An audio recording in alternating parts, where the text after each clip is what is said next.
What's up, guys? Knicks Daily here back. I apologize for not having made a video in like 5, 6 days. I have been watching all the games, but the one against the Rockets, I mean, it hit like we just had lost to the Spurs, and that was what, 5 in a row. It's been tough. I mean, we finished the month of December like 9-6, and then of course we went into the new year with a winning record. But I feel like this team could be much better. I know injuries have derailed us so far, but getting Brunson back, I mean, we looked like a much different team. I mean, the defense was great. The second half, we didn't score really that much. I mean, we put up 25 in the third, 23 in the fourth. We kind of took our foot off the gas. I mean, at one point, the Suns had cut it to 18 in the, I think, like 9 minutes left in the fourth quarter. The Knicks have a good team, bro. Like, it's as simple as that. I mean, they could be sneaky good in the playoffs. I mean, right now, we're kind of hanging in there, of course, but the goal is to miss the play-in tournament, right? Even if we get the 7th seed. No, the 7th seed actually has to compete for the play-in. So I guess the 6th seed, like if we can get the 6th seed, I'd be pretty happy with that. I mean, we would be on the road, but we're actually a better road team anyway. Brunson put up 24 tonight, 8 of 18, 6 assists, 4 rebounds. I mean, I'm watching the post game right now, swinging it out to Grimes. Overall, the Knicks have a lot of young talent. Like, I've been impressed with Brunson, the acquisition of him. I've been impressed with Mitch, his ability to dominate the glass. Julius Randle has looked like an all-NBA player. 28, 16, and 6 for Randle. 7 of 18 from the field. 4 of 12 from 3. 10 of 12 from the free throw line. I love when Randle's aggressive like that. 4 of 12 from 3. I mean, it's like a 33%. Nothing crazy. I mean, I'd like to see Randle be more efficient there. He shoots way better on the road. That has been a problem with us, is we're just not a very good home team, but tonight, I mean, I don't really have any complaints. I mean, the second half, I would have liked to see us continue to be aggressive, but I mean, you can't complain about giving up 83 points. Like, that's remarkable. And Quentin Grimes, he had a good game. Manu quickly, same thing, good game. Both these guys were efficient. They did their job. I like quickly and how he rebounds. It's like really cool. And then Mitch had a double-double. The bench, I mean, we didn't really get too much from them. I mean, like Fournier, McBride, Hartenstein. I mean, we really didn't get anything from the bench, but just because of Randall and really Jalen Brunson, I mean, these guys kind of carried us the entire game, and then the defense did the rest. So if you guys are new to the channel, though, make sure you smash the like button for the algorithm, subscribe if you're new. If you're a Knicks fan like me, I have been my entire life.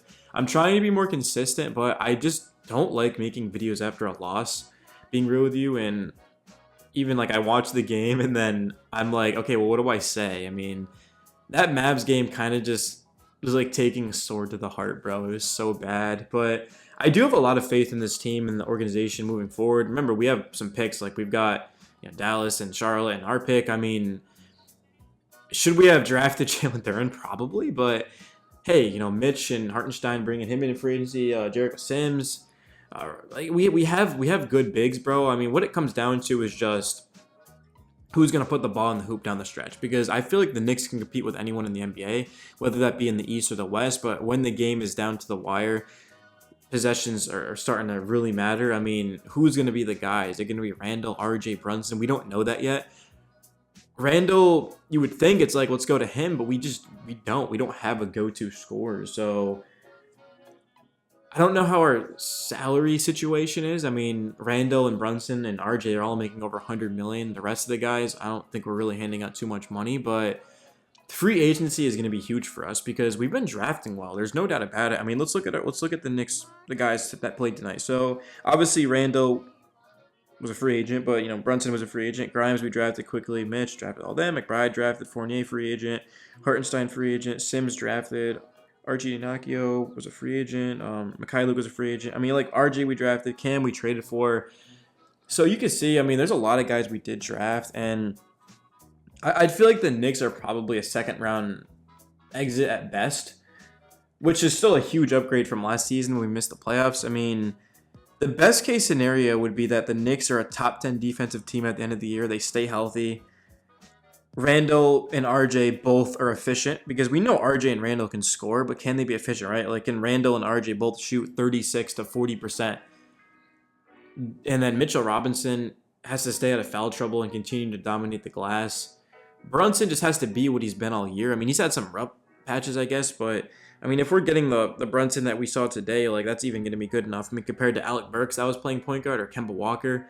Randall, the confidence is huge for him. I mean, we know Randall's never afraid to shoot, but sometimes he just gets into certain rhythms where he's actually unstoppable and looks like like I said, an All NBA player. So there is a part of me wondering what if. I mean, let me know how you guys feel. Do you wish? I'm not gonna say do you wish we traded RJ, but if the right opportunity arised, would you be open to trading RJ? I mean, there was a point where I was saying like RJ's untouchable, but I mean, in order to upgrade the team, like if we could package RJ, like not Donovan Mitchell, right? Like Obi. Oh yeah, I forgot Obi. I really just mentioned Obi's hurt too. He's been hurt for a couple weeks, but like Obi, RJ, and picks for Donovan Mitchell wouldn't have made sense. But if there is like Shea Gilgeous-Alexander, right? If he ever becomes available, oh yeah, I'm packaging RJ picks and to that. I don't really want to trade Obi because I think he's going to be really good if he isn't already. But yeah, I would be open to that. I mean, if we can get Shea in here, who's legit an MVP caliber player, Shea, Randall,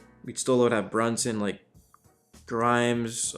We might actually probably have to go Grimes because if Shea became available, I mean, oh my god, like the bidding war would be crazy. We'd have to give up Grimes, probably RJ, maybe even another player in picks. But the thing about the Knicks is we've been waiting to draft a superstar. Like we normally will make trades and try to find a superstar that way, but free agency hasn't worked out. The draft we've drafted well, but we haven't found a superstar, right? Like RJ Barrett is an all-star at best, and then the rest are role players or like a starter. Like I'd say Obi's a starter. IQ is definitely a role player, a very good one. I mean, IQ is a very good role player, but he's not. I don't think he's a starting point guard. I mean, he could start, but he's not like Brunson or anything like that. I mean, Brunson's one of the best point guards in the league.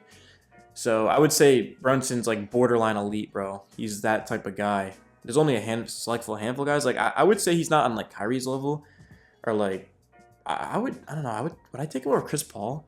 I think that's tough, bro. I would take him over Chris. Chris is 37, so and I mean, I get that Chris was without Booker tonight, but I mean, yeah, Brunson's such a he's a physical player, bro. He'll go at you. He's a smaller point guard, but he can do everything offensively, and it's pretty crazy. But outside of that, it's kind of all I got for you guys. I mean, it was a good win. I hope we can keep building off of it. I mean, to get that 8-game winning streak was impressive, but after that, we just did everything that we were doing in the beginning of the season. So we've got the Spurs, Raptors, Bucks, Pacers, Wizards, Pistons, Raptors. I mean, now is the time where the Knicks need to get bodies back, continue to just elevate their play, and just get better every game, man. I mean, the Knicks, they can do big things this season. Like, the Knicks could go to the conference finals, bro. They have that type of potential. But they also could get knocked out in the first round. They also could get knocked out in the play-in. Like, we don't really know what the Knicks are. We've seen them be great. We've seen them be bad. I still don't know who we are. I don't know who the New York Knicks are, man. I mean, every video I make, I have a different take on them. So the big thing is going to be playing through the young guys, man. I mean, playing through IQ and Grimes and these boys, Obi, RJ. I mean, but yeah, I'll sign out. I've been kind of rambling, but yeah, peace.